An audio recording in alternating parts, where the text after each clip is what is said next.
ನಮ್ಮ ವೇಲವ ಫಾಸ್ಟ್ ಫುಡ್ಡಲ್ಲಿ ಬಿಸಿ ಬಿಸಿ ದೋಸೆ ರೆಡಿ ಆಗ್ತಾಯಿದೆ. KRS main road, ಮಗರಳ್ಳಿ ಮಂಟಿ, Mysuru ಹತ್ರ. KRSಗೆ ಹೋಗೋರು ಬನ್ನಿ, ಈ ಕಡೆ ಒಂದ್ಸರಿ ವಿಸಿಟ್ ಮಾಡಿ, ಟೇಸ್ಟ್ ಮಾಡಿ. ಮನೆ ಊಟ, ರುಚಿ ಶುಚಿ ಎಲ್ಲರೂ ಇರುತ್ತೆ.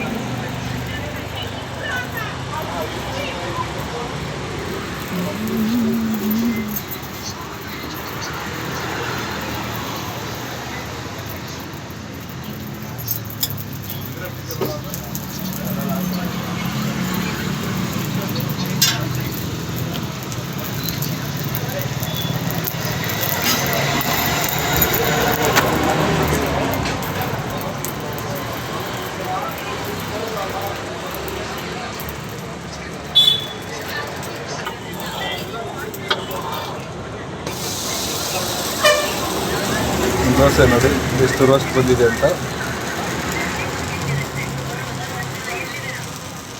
ನಾವು ದೋಸೆಗೆ ಸೋಡಾ ಏನು ಬಳಸಲ್ಲ, ಮನೆ ಊಟ.